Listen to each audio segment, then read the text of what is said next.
Sahabat penyintas, masih ingatkah Anda akan kecelakaan jalan yang mengakibatkan kematian sastrawati kenamaan Indonesia, N. Hadini? Iya, ibu dari sutradara Pierre Louis Padangkovin yang terkenal dengan film Mignonne ini menghembuskan nafas terakhir akibat kecelakaan di ruas tol Banyumanik, Semarang tahun 2018 lalu.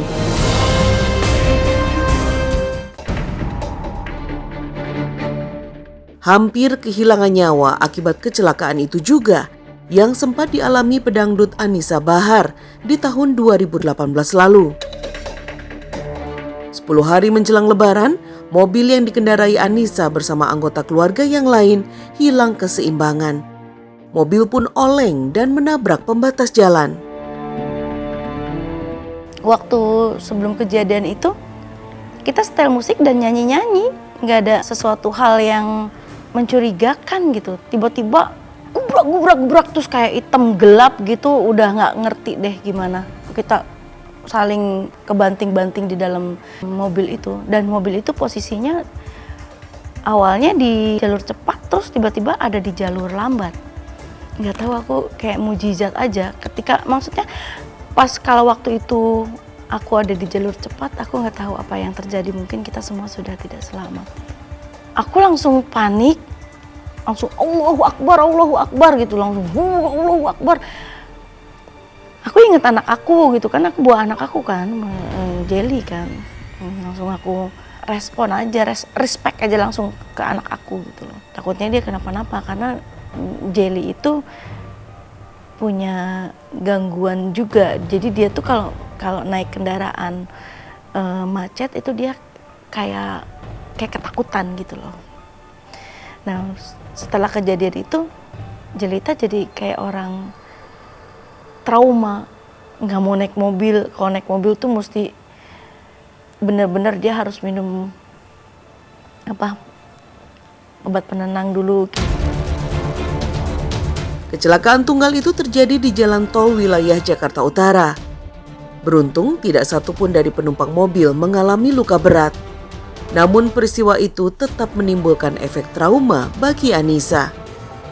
Langsung jangan pingsan. Karena kalau aku kenapa-napa, anak-anak aku gimana gitu loh. Jadi aku berusaha kuat karena aku di situ bawa anak-anak. Mungkin kalau aku nggak bawa anak-anak, mungkin aku akan mengalami trauma seperti yang pertama kejadian mobil aku muter balik ke jalur seberang, itu aku trauma.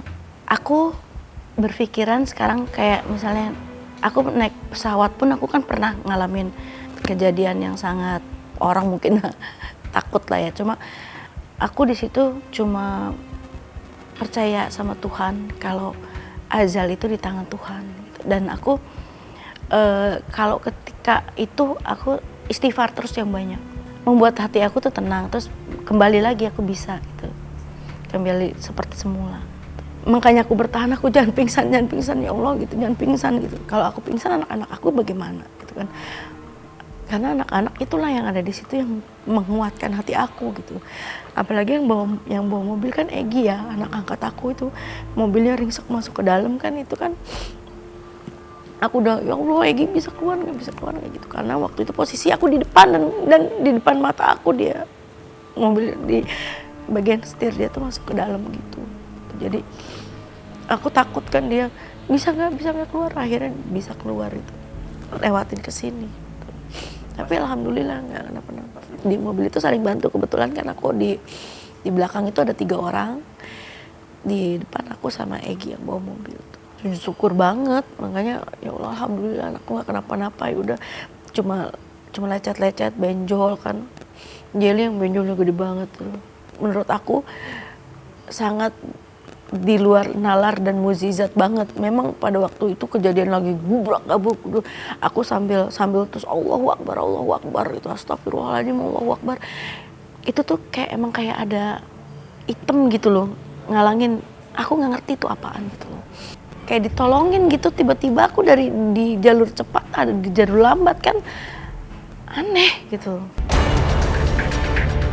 Posisi aku saat itu yang terpenting Mami sama Jelly keluar. keluar dulu tuh saat itu karena aku pasrah nih, karena posisi aku tuh posisi aku kejepit nggak bisa gimana, mereka juga nolongin juga takutnya mobil meledak gitu kan. Yang pasti dalam pikiran aku saat itu, udah Mami sama Jelly udah keluar dulu gitu kan, aku insya Allah bisa sendiri. Tapi Mami tetap kokoh yang ayo narik dong, semuanya diacak-acak, entah itu handphone apa, berkas-berkas surat apa, karena posisi lagi bawa berkas untuk ke Tagana kan, itu semua berantakan.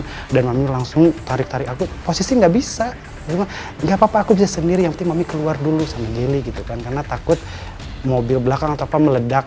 Kalau aku sendiri sih, jadi kan kalau misalnya korban sendiri ya udah sendiri aja, jangan ke yang lain gitu. Tapi tetap terus dibantu keluar sampai akhirnya keluar. Dan di situ aku lemes, aku gemetar, aku nggak bisa ngapa-ngapain malah setelah keluar itu. Pada saat di dalam mobil pada masih begini, itu masih pasrah, masih oh yaudah aku mungkin sekarang nih meninggal gitu kan dalam hati. Tapi masih pasrah, masih kuat, masih apa. Nah aku lemas, gemetar, dan kayak nggak ada tulang itu setelah keluar. Beruntung, Anissa dan anggota keluarga yang lain masih dilindungi Tuhan, sehingga nyawanya bisa tertolong. Sahabat penyintas, berikut tips yang harus diperhatikan saat berkendara jauh di jalan raya. Pertama, pastikan mesin bekerja dengan baik. Bawalah ke bengkel terdekat untuk mengecek mesin laik jalan. Kedua, cek oli dan saringannya. Setelah oli mesin diganti, cek oli transmisi mesinnya. Ganti oli transmisi mesin atau cukup dengan menambahkannya saja. Selanjutnya, perhatikan kadar suhu radiator agar dapat menjaga suhu mobil tetap normal. Selain bagian mesin, cek juga bagian kelistrikan. Aki dan sekring harus dicek kondisinya. Apakah ada kecenderungan kekurangan daya, korsleting atau tidak. Lalu, cek juga bagian penerangan seperti lampu depan untuk mengecek visibilitas saat malam hari. Setelah itu, periksa bagian kaki-kaki atau suspensi, roda, tekanan ban, dan rem yang menjadi hal paling penting. Pastikan oli rem dalam kondisi cukup agar dapat melakukan pengereman dengan kondisi baik. Terakhir, untuk menyelaraskan keempat buah roda demi menjaga stabilitas saat berkendara dan mengemudi, mobil harus dilakukan spurring and balancing. Kini sudah ada teknologi secara digital dengan tampilan 3 dimensi untuk menjaga ketepatan penyelarasan roda.